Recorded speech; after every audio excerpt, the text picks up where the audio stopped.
Cornwall is calling for one family tonight in location at 8:30. On 4 Now, here's Alex Thompson and Sarah Smith with the Channel 4 News.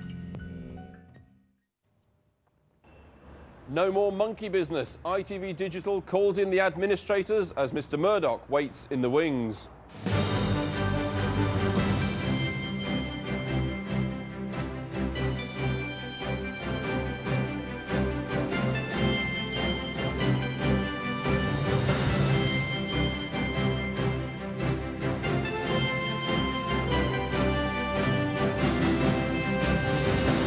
It turns out that paying £180 million for second, third and fourth-rate football wasn't a bright idea. Now at least 30 nationwide clubs say they face the final whistle. Good evening. The marriage of sport and business turns sour. Tonight, ITV's main players, Granada and Carlton, are £800 million down and stand accused of wrecking the Football League. The government tells us it's determined to stand aside from the wreckage. There'll be no money for the clubs. Also tonight, carnage in Israel. A Palestinian suicide bomber kills 15 people at the start of the Jewish Passover. We'll have the latest. The supermodel Naomi Campbell wins her case against the Daily Mirror. The law on press intrusion gets even more confused, and the man from the Daily Mirror is very miffed indeed. She has been a regular Class A drug abuser for many years, which is a serious criminal offence. And secondly, that she has lied under oath, which in my estimation is perjury. And comedian, actor and jazz pianist Dudley Moore has died at his home in New Jersey. And the other headlines tonight: death in the council chamber. A crazed gunman kills 8 people and wounds 19 more in a Paris suburb. We need everything. Survivors of the Afghan earthquake face the task of rebuilding their shattered lives. And the nanny state in the nursery. Scotland moves to ban smacking of the under-3s.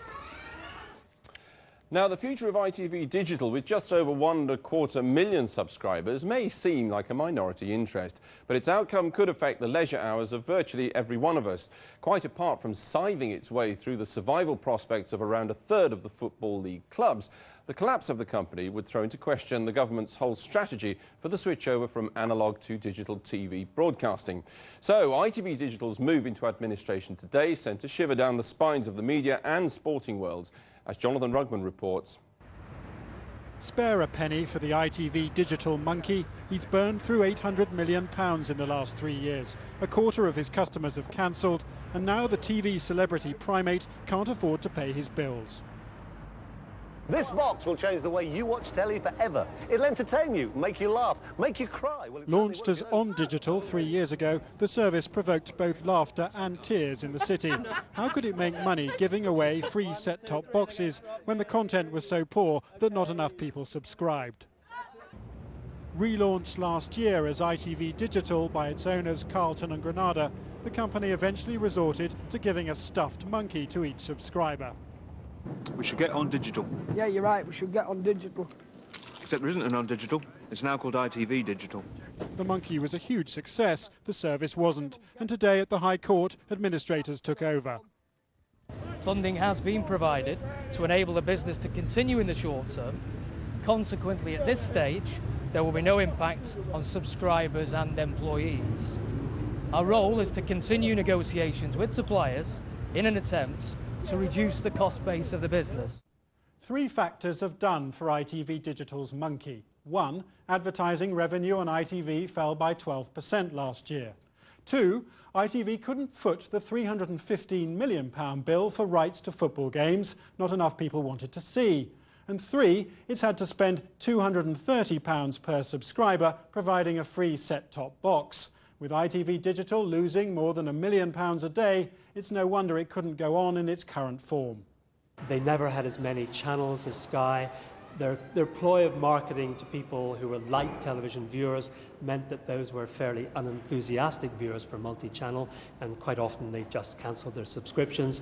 And then finally they overpaid for football. They've spent some £800 million trying to get this venture off the ground. They'd need to put another £300 million even to get it to the break-even level. Their subscriber numbers simply haven't been there. They've got 1.2 million subscribers. They need 1.7 million. If you compare it to Sky, they're way behind. The cost of televising football was the final straw, with several smaller clubs left facing bankruptcy if ITV Digital doesn't pay an instalment of £90 million by August. Now, this is not scaremongering, and I've said this lots of times now. The best estimate I have is that at least 30 clubs will be facing financial ruin. You might have thought that Rupert Murdoch's Sky would be happy at its rivals' difficulties, but most ITV Digital subscribers take Sky channels as part of the ITV package. And if Sky bids for ITV Digital's licence, the Competition Commission might well block it. And with cable providers NTL and Telewest £17 billion in debt, nobody quite knows just who will provide the digital television of the future. The Independent Television Commission would probably re-advertise the franchises, but there's more than the possibility that the government will call the whole thing in and think again. So it's not just the monkey who's come over all queasy. The future of British football, the government's plans for a multi-digital channel universe, both now in serious doubt. Jonathan Rugman. Well, just before we came on air, I spoke to the Culture, Media and Sports Secretary, Tessa Jowell, and I asked her, with the threat to so many football clubs, whether the government would be prepared to offer any financial help. This is a contract between ITV Digital and the Nationwide League. This is not a contract to which the government is party. You know, football may well face trouble as a result of this, but in that respect the role for government is not to bail football out in a financial sense, but to provide the kind of help that government would provide to any other industry right, so the answer that is no, face isn't trouble. it? So the answer to money from government to help football is very clearly no. And right. I have to be clear that football are not asking for that. Football recognise that this is a problem that football itself must solve, and it's a problem which for many clubs also predates this present difficulty between ITV Digital and the Nationwide League. Indeed, but let's get back to that contract. If it all falls apart, and a lot of people, not least the City, seem to believe that it will, that basically leaves Rupert Murdoch sitting in the shadows, coming up, naming his price and having control basically of almost all football money. That is surely not acceptable to the government. Well, I think there are two things I'd say on that. First of all, I think at this point, speculation about what might happen is not helpful. A period of administration has begun. This is the time when parties to not just the contract with football, but the contracts, the parties to the other contracts that ITV Digital has must be negotiated. But on with the respect, second Minister, point, with respect, speculation is what this is all about. That is precisely what the City is doing tonight. That is what is affecting the share price of the ITV companies, and the government must have a view, given the way you've championed digital TV, that having Mr. Murdoch wholly responsible for this area of TV is a good thing or a bad thing. What is that view? The second point that I would make is that it is for the competition authorities to make judgments about any threatened monopoly, and that's all I have to say on that. This is a matter between the two contracting parties, ITV Digital and the Football League, and it is whatever speculation may be going on, in the City, bars, clubs, up and down the country. It's not for me as Secretary of State to speculate on what the outcome of this may be. Tessa Jowell speaking to me a short while ago. Well, ITV Digital's Chief Executive, Stuart Prebble, is at the company's headquarters in southwest London, and he joins us now. Stuart Prebble, whose idea was it to pay £180 million for Nationwide football, and what's happened to them? Well, we're in a situation where these rights were bid for at the height of the frenzy for sports rights. They were very expensive. Sky paid an enormous amount for the Premier League. Kirsch has spent an enormous amount on sports rights. And all around the world, the value of sports rights seems to be a lot less than Forgive me, Stuart. Well, I know I can hear you, but I don't think our viewers are seeing you at home. We'll hope to come back to you a little bit later in the programme. But I understand you're back. Forgive me, Stuart, some gremlins this end. You're back with us now. You were saying you bid for this at the height of the frenzy involved in TV money, so that simply explains it, does it? Well, the business plan of the ITV Sports Channel anticipated that the channel would be distributed to all sports viewers on satellite and cable. in the event we have not been successful in negotiating commercial deals to distribute the ITV Sports channel either on Sky or on Telewest. If we had been able to, then the amount paid for these rights would not have been eccentric. You know, Sky had the choice of either providing these rights to their subscribers, just as they did in the last few years, and admitting new competition into this marketplace, or refusing to carry the channel, thereby excluding competition. Well, they chose the second course. Well, let's talk about the football clubs. They see themselves as the victims. Are they basically scaremongering, or sadly, through no fault of your own, as you would no doubt see it, they are going to go to the wall?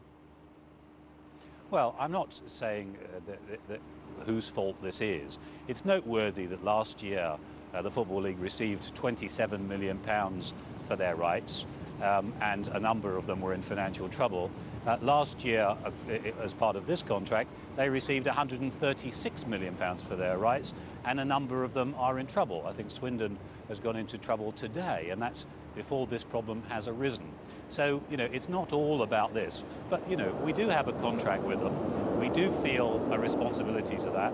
We want to engage with them in a sensible dialogue and negotiation about how we can both come out of this so that they can survive and we can survive, because that's in everybody's interest, including theirs. Let me just ask you, we're in administration, you're in administration for the next few weeks. Any possible chance of a rival bidder coming along to help you out of the mire, as it were, and offer money to the Football League? Well, that's not initially what we're looking at. We're looking at this as a positive process, which is about restructuring our cost base. You know, we've made quite a bit of progress since we announced our intention to try to do that 3 or 4 weeks ago. We haven't made enough progress yet, and we're hoping that with the help of the administrator, we may be able to get to a situation where the platform gets onto a long-term viable footing to provide choice for customers and competition in this marketplace. What, including football? It doesn't look, it looks tonight as if, frankly, Rupert Murdoch's going to come steaming in with a free kick or an open goal. Well, we hope that doesn't happen, and it's certainly not in the interest of football for that to happen. You know, if we are off the picture, there will be only one place where the Premier League, the Champions League, the Football League, any other sports rights owner can sell their rights. What that means is that there'll be no market, and the value for all of them will go through the floor. Right, so Stuart it's in everybody's interest for this process to work. Stuart Prebble, thanks very much. I have to leave it there. Thank you. Now to Israel, where a suicide bomber has killed 15 people and wounded around 70 more in the town of Netanya. The police say he blew himself up outside a crowded hotel lobby on the first day of the Jewish Passover holiday.